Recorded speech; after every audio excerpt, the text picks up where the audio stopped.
Hola, soy Mauricio José Schwartz y esto es El Rey va desnudo. A lo largo de la historia se han propuesto métodos para que los seres humanos se ajusten a la medida de quien hace la propuesta, con sistemas como los que se han empleado para modificar las plantas o animales de los que nos servimos como alimento, compañía o trabajo. Esta idea puede sonar en un primer momento atractiva, noble, incluso viable y deseable, hasta que nos hacemos la pregunta clave.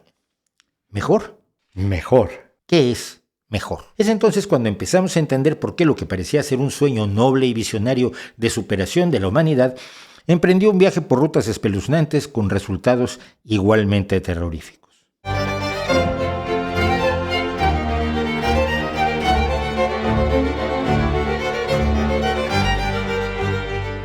¿Qué es mejor? ¿Quién es mejor? ¿Y cómo convive cualquier idea de mejor con los principios de libertad y con la ignorancia que sabemos que tenemos sobre el futuro y sobre lo que hace que un ser humano, que cualquiera de nosotros, usted o que yo, seamos lo que somos?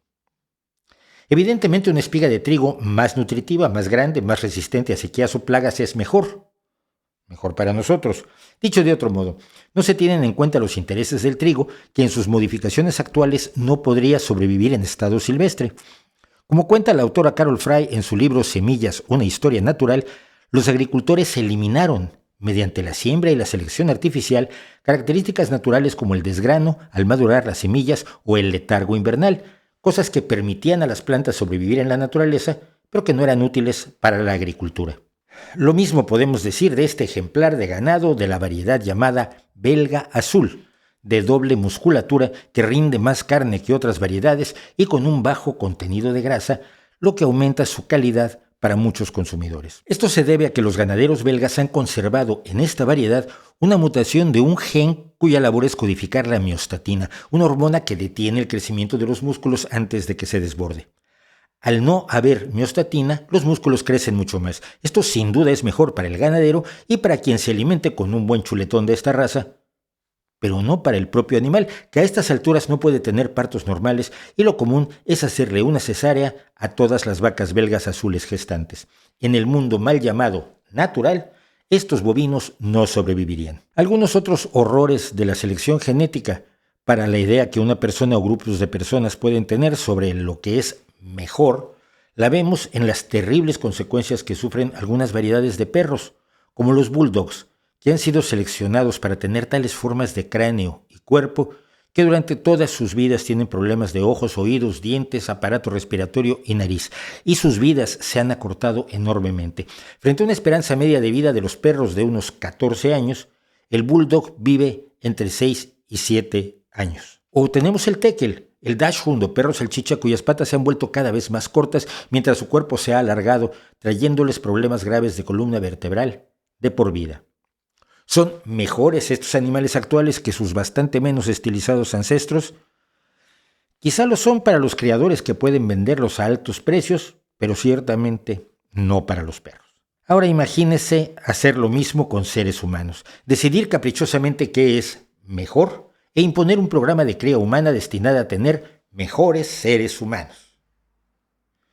Bueno, en realidad no tiene por qué imaginárselo, porque hace 100 años la moda más moderna de la pseudociencia era hacer precisamente eso. Se llamó, como decíamos, eugenesia.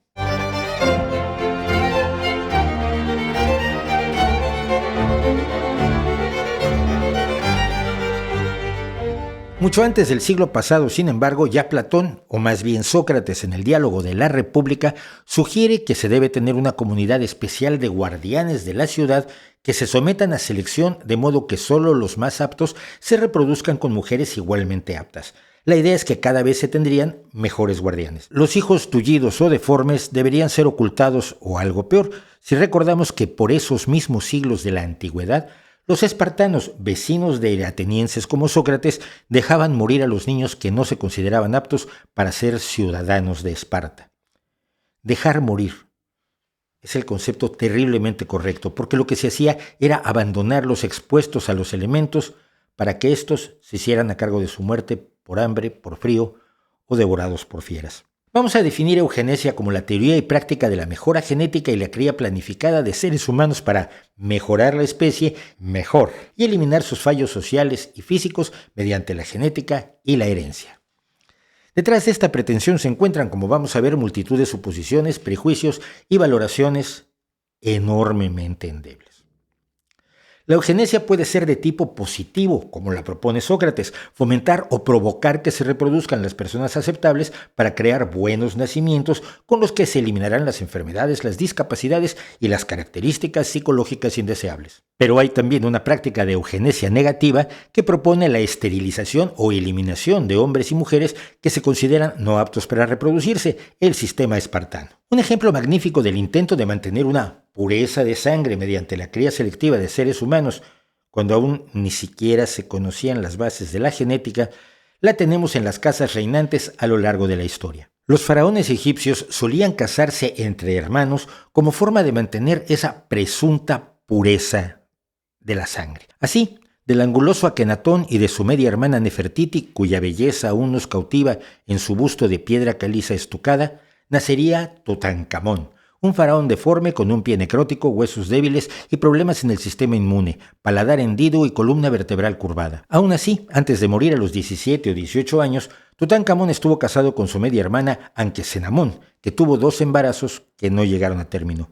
Sus fetos se hallaron en la misma tumba donde se encontró al faraón. Y por supuesto está el tema de la Casa de los Habsburgo, que reinaron en España entre 1516 y 1700. En esos casi 2 siglos, 9 de los 11 matrimonios que mantuvieron los monarcas sucesivos fueron incestuosos.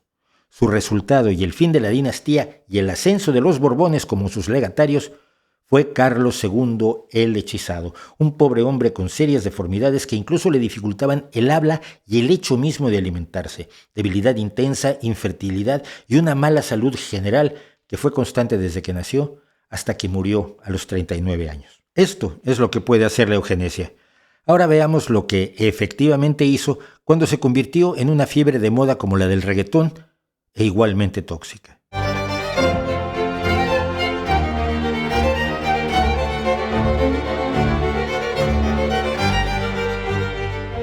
En 1859, Charles Darwin cambió al mundo, alterando para siempre nuestra visión de la vida en el planeta y de nosotros mismos al publicar su libro El origen de las especies por medio de la selección natural o la preservación de las razas favorecidas en la lucha por la vida.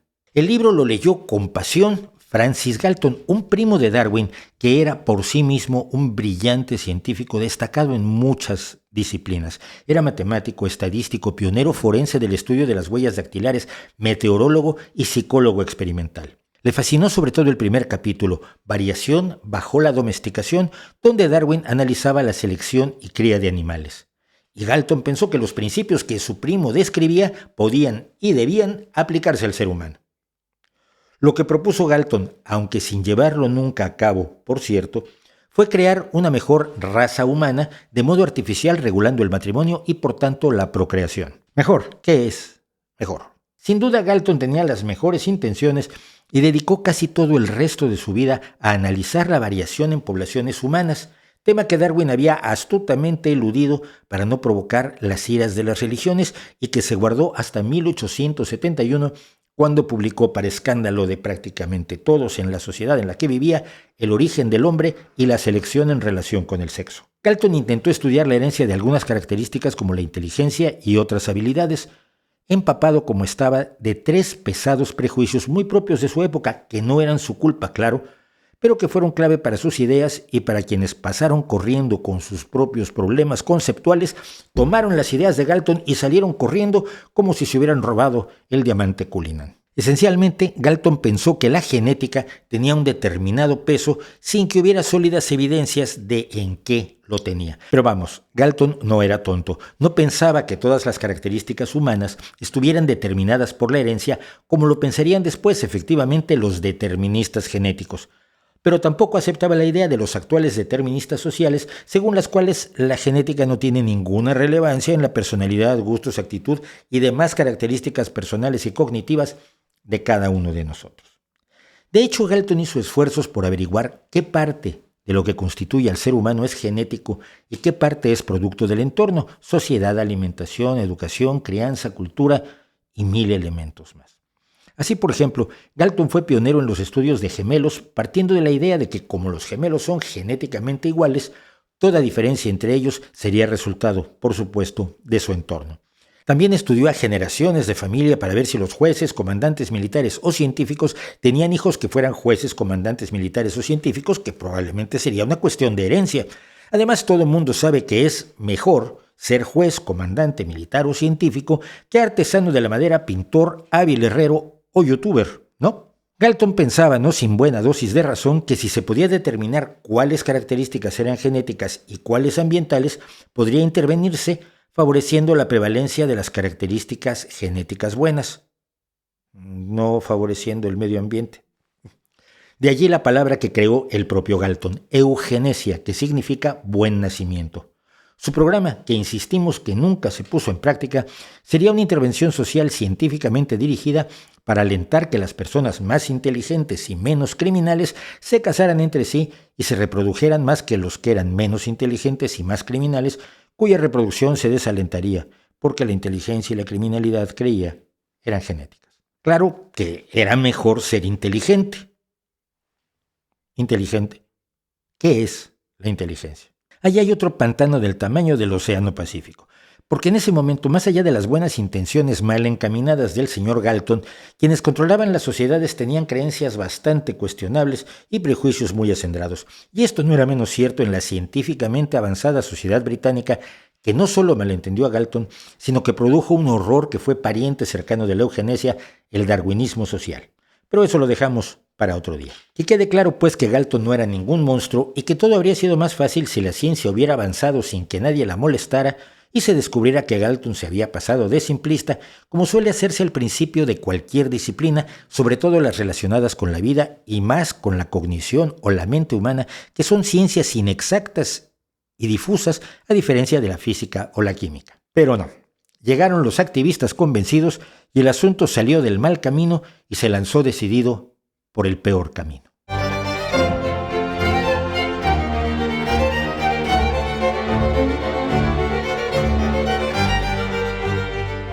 ¿Por qué eran pobres los pobres? Hombre, pues porque eran genéticamente inferiores, ¿no? Dos gemelos pobres que trabajaran en una fábrica seguirían siendo pobres toda su vida y ninguno de ellos se convertiría en un industrial respetado, dueño de muchas fábricas o barcos. Era clarísimo, su problema era genético. Y la locura, la debilidad mental, el alcoholismo, la prostitución, la vagancia y la tontería eran resultado de cuestiones genéticas sin duda alguna. Por cierto, estas ideas no se han diluido del todo. Las tiene usted a mano en cualquier vídeo de ultraconservadores disfrazados de liberales que a la menor provocación sueltan que los pobres lo son porque quieren y hacen loas a la iniciativa con la que destacan por sus propios medios los que heredan algunos millones de euros. Las ideas de Galton, distorsionadas hasta dejarlas irreconocibles, sobre todo cuando las adoptaron religiosos que, por otro lado, y de modo inexplicable y paradójico, rechazaban la teoría de la evolución de Darwin, empezaron a ser desarrolladas por personas con menos agudeza científica y se empezaron a enseñar en las escuelas. Pronto, en 1907, se formó la Sociedad Británica para la Educación de la Eugenesia. La idea saltó el Atlántico y llegó a Estados Unidos de la mano de un tal Charles Davenport, y en 1921 nació la Sociedad Eugenicista Estadounidense. Ambos grupos contaban con el apoyo jubiloso y entusiasta de numerosos religiosos protestantes. Se celebraron congresos, el primero en 1912, se formó la Federación Internacional de Organizaciones Eugenicistas. Y si usted cree que la FIFA es un centro mundial de depravación, corrupción y desprecio a los valores humanos, imagínese a la FIFA organizándole sus citas ciegas.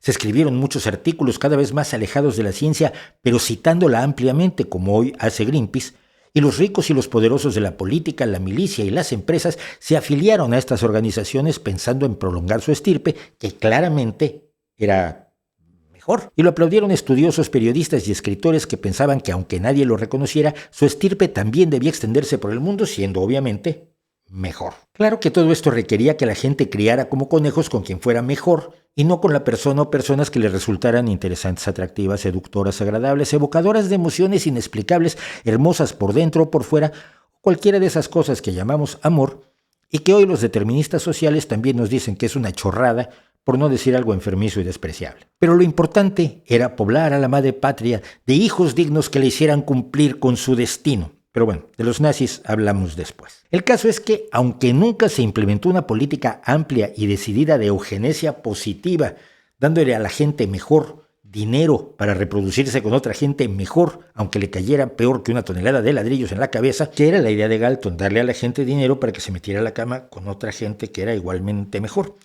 En realidad, el otro lado de la moneda resultó más atractivo para los sectores represivos de la sociedad, y ya hemos dicho que en el movimiento estaban presentes los activistas fanatizados, los ricos, los poderosos y la Iglesia, fuentes de represión enormemente eficaces. A partir de la década de 1920 se empezó a extender por todo el mundo la práctica de esterilizar a personas con problemas mentales para evitar que se reprodujeran y ensuciaran el limpio acervo genético de la sociedad. Brasil, Bélgica, Canadá, Japón, Suecia y los Estados Unidos son solo algunos de los países que pusieron en práctica estas políticas y otras más directas, como la castración, el aborto de hijos de personas no mejores y la prohibición del matrimonio entre tales seres. Otros muchos países, entre ellos México, Italia y Alemania, tenían fuertes movimientos eugenicistas y algunas políticas cuestionables.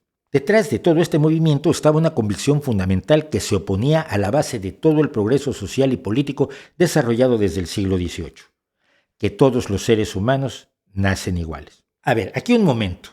Quiero suponer que todos somos adultos aquí y sabemos que los seres humanos nacen todos distintos, cosa de la mezcla de nuestro acervo genético que no tenemos igual salvo que seamos gemelos idénticos o triates idénticos, etc.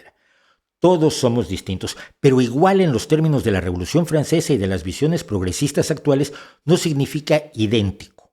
Y la lucha por la igualdad no significa que todos los seres humanos usemos zapatos de la misma medida, como caricaturizan los ultraconservadores, muchos de ellos en YouTube, con una lamentable falta de originalidad, pues repiten esta idea más que la canción de moda en una boda.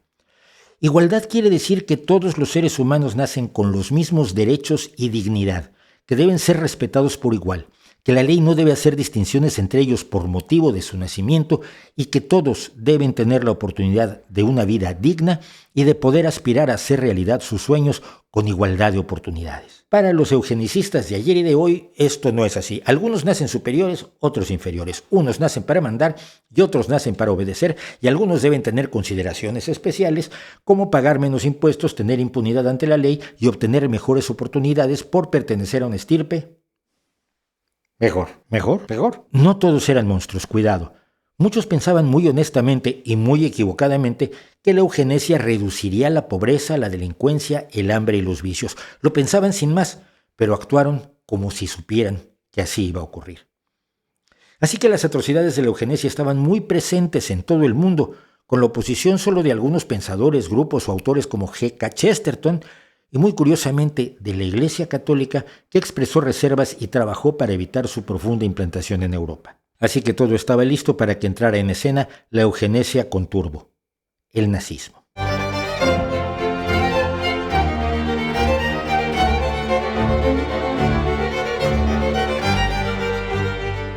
Con base en los profundos odios racistas de Hitler y con la mesa puesta por el movimiento eugenicista mundial, apenas llegar al poder el partido nazi en 1933, expidió la Ley para la Prevención de la Descendencia con Enfermedades Hereditarias, que disponía la esterilización de cualquier persona que presentara una de 9 características, entre ellas la esquizofrenia y la debilidad mental. Esto llevó rápidamente a la esterilización de 4.000 alemanes. 2 años después, en 1935, se promulgó la Ley de Higiene Marital, que prohibía que los arios alemanes sanos se casaran con personas que tuvieran un material genético enfermo, inferior o peligroso.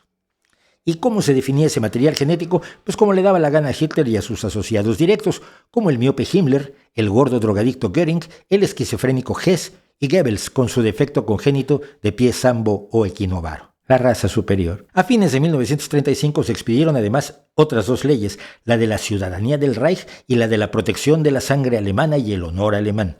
Según la primera, quien no fuera de raza alemana, no de nacionalidad, de raza alemana, fuera lo que fuera eso, no podía ser ciudadano del Reich. La segunda prohibía las relaciones sexuales entre alemanes o gente con sangre relacionada con la sangre alemana, tampoco sé cómo esto está muy bien definido, y gentes de otras razas, sobre todo judíos, pero también gitanos, negros y un largo etcétera.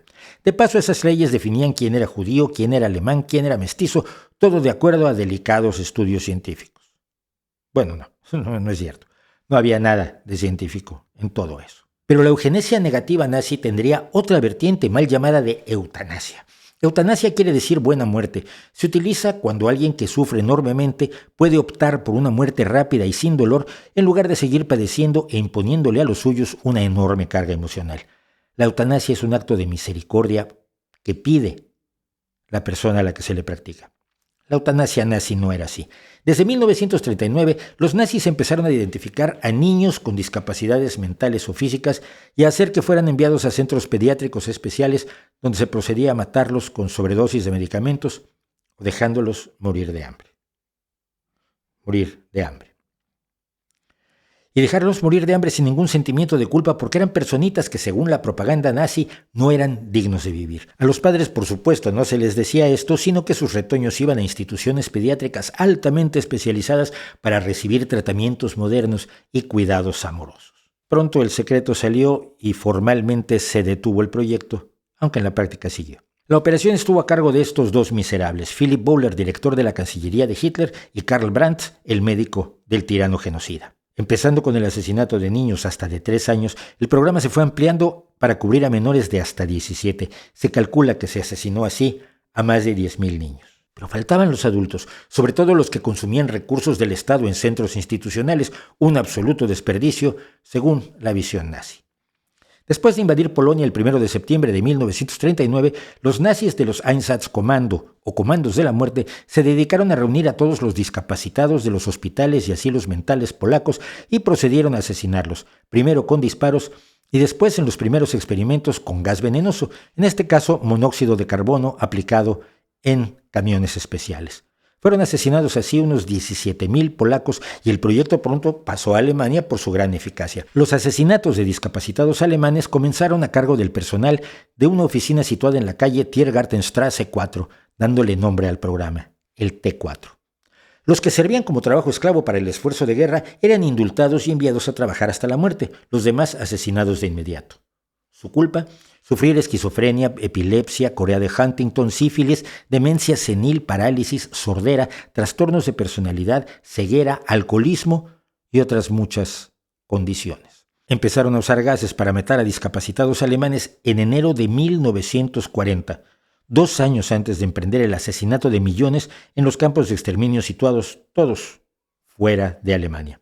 Hubo 6 instalaciones de gases letales y el resultado fueron unas 250,000 víctimas. Por supuesto, el genocidio de millones en los campos de exterminio cuenta también como una acción eugenésica, pero eso sería asunto de otro vídeo. Dejémoslo en que la eugenesia nazi arrojó un saldo final de alrededor de 20 millones de víctimas que horrorizaron al mundo una vez terminada la guerra.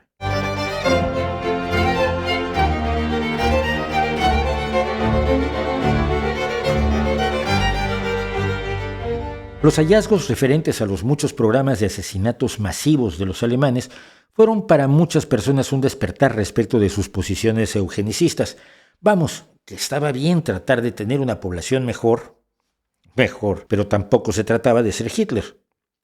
Pese al choque cultural que para muchos fue el ir descubriendo el infierno elevado al cubo que fue el nazismo, su desprecio por la vida humana, su insensibilidad deshumanizada, esa banalidad del mal que retrató la periodista Hannah Arendt, las acciones eugenésicas no desaparecieron de golpe en el resto del mundo. De hecho, algunas persistieron. Por ejemplo, en varios estados de los Estados Unidos se siguió esterilizando a mujeres débiles mentales hasta la década de 1970. Y en China se está llevando a cabo un programa de abortos, esterilización y control de la población uigur, al parecer para eliminar los elementos genéticos que hacen que los uigures sean, aparte de musulmanes, no muy amigos del gobierno de Xi Jinping. Y todo esto sin contar episodios surrealistas como el depósito de elección germinal, mejor conocido como el Banco de Esperma de los Premios Nobel, fundado en 1980 por Robert Clark Graham, un empresario creyente en la eugenesia. Nunca en realidad tuvo esperma de premios Nobel, pero con sus servicios se gestaron 229 niños antes de su cierre en 1999. Pero eso sí, todas las madres que se han dejado entrevistar dicen que sus hijos son especialmente guapos e inteligentes. Qué raro, ¿no? Eso no lo diría ningún padre, a menos que fuera absolutamente cierto, ¿verdad? En la misma línea está el uso y venta, en Estados Unidos sobre todo, de espermatozoides de atletas, gente guapa o inteligente. Aunque no hay certezas absolutamente nada, los feos podemos tener hijos guapos. y mucha razón tenía Sheldon Cooper al decidir no ofrecer su semen a un banco ficticio de alto cociente intelectual que satirizaba al banco de Graham en la serie The Big Bang Theory, basado en la idea de que si no producía hijos inteligentes, estaría cometiendo fraude genético. Y esa es una frase que define muy precisamente a la eugenesia: fraude genético. He usado las comillas de aire más que nunca en la historia en este vídeo. Y es que todo lo relacionado con la eugenesia como programa social depende de una serie de conceptos difíciles de definir que hace que debamos rechazar cualquier idea de que como sociedad debemos hacer tal o cual cosa para tener una población mejor. Y vamos de nuevo con las comillas de aire. Pero la eugenesia y el horror que implicó e implica en algunos lugares todavía también son utilizados como argumento falaz por parte de algunos grupos retrógrados. Por ejemplo, diciendo que las leyes de muerte digna, el aborto o la legítima libertad de un paciente o un padre de tomar decisiones con base en estudios genéticos son eugenesia. No lo son porque son decisiones individuales, no impuestas por el Estado. Digan lo que digan los represores, que antes eran muy entusiastas de la eugenesia, el que una persona decida morir para evitar un sufrimiento mayor no es lo mismo que si el Estado llega y la mata. Si una mujer decide abortar no es lo mismo que si un comando la secuestra para obligarla a abortar. Y el que una pareja decida libremente tener o no a un hijo con un problema genético dista muchísimo de que burócratas y pseudocientíficos racistas y activistas ideologizados los obliguen a tenerlo o no tenerlo con el poder de la iglesia, el gobierno o el ejército. Y si mañana se puede reparar un problema genético que sabemos que va a provocarle a una persona sufrimiento y una vida menos libre y digna, repararlo por decisión del paciente o de sus padres, siempre en el ejercicio de su autonomía y su libertad individual, eso no es lo mismo que lleguen las SS y te digan con quién vas a tener hijos, que luego serán educados por una organización despreciable como la Lebensborn de Heinrich Himmler. Esto ocurre y es resultado de la libertad, del mismo modo en que los padres dan a sus hijos tratamientos para superar distintas afecciones, genéticas o no, medicamentos, educación, oportunidades deportivas y artísticas, todo lo posible para que sus hijos tengan más oportunidades de desarrollar sus potencialidades. Pero sobre todo debemos tener claro que no sabemos con certeza cuánto de lo que somos es genético y cuánto ambiental. Hay algunos factores identificados, pero son tantos los elementos que están en juego en el complejo proceso que lleva de un óvulo fecundado a un ser humano funcionado en su edad adulta, que tratar de adivinar el futuro es demasiado arriesgado. Es profundamente bobo. La eugenesia fue hija de un poco de conocimiento y un mucho de ignorancia militante y activista, mezclado con creencias y supersticiones que se remontan a Sócrates. Conforme el conocimiento aumenta y las creencias son demolidas por los hechos, los datos y los descubrimientos, y descubrimos todo lo que seguimos ignorando, todos somos más libres. Por supuesto que debe mantenerse la vigilancia y la cautela para que procedimientos o acciones en apariencia tan bien intencionados y sinceros como los que propuso Galton no se conviertan en una nueva eugenesia destinada a ser una humanidad mejor bajo el mando de líderes con intereses que muy probablemente no son los nuestros. Los seres humanos no mejoramos con la genética como una espiga de trigo o un animal de granja. Mejoramos con el conocimiento, con el desarrollo de una ética que nos permite ver hoy, no a todos, cuidado, lo aterradoras que eran las propuestas de Sócrates o de los espartanos o de la eugenesia de principios del siglo XX.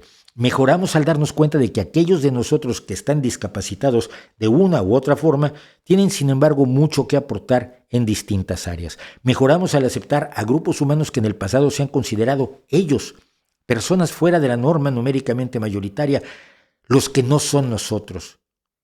Cuando vemos que son nosotros, sean personas sexualmente diversas, étnicamente diferentes, con capacidades distintas, con ideas, religiones, lenguajes, costumbres y opiniones propias, son nosotros. Los seres humanos mejoramos al ver que en el complejo tapiz humano todos tenemos el mismo valor, debemos reconocernos los mismos derechos y la misma dignidad y ofrecernos las mismas oportunidades. Y esto lo construimos sobre genéticas muy diversas, la de usted, la mía, la de cada uno de nosotros, pero con ideales comunes de una vida mejor para todos. ¿Mejor? Probablemente sí podemos estar de acuerdo en que una vida plena, sin miedo, con oportunidades y sin escaseces indignantes, es efectivamente mejor. Y si usted no lo cree, tiene por supuesto la libertad de vivir de otra manera. Porque esa libertad que hemos ido conquistando junto con el conocimiento y el reconocimiento de la humanidad de todos, absolutamente todos, y el derecho de todos a la justicia, es también bastante mejor, sin comillas, que la alternativa. ¿No cree usted?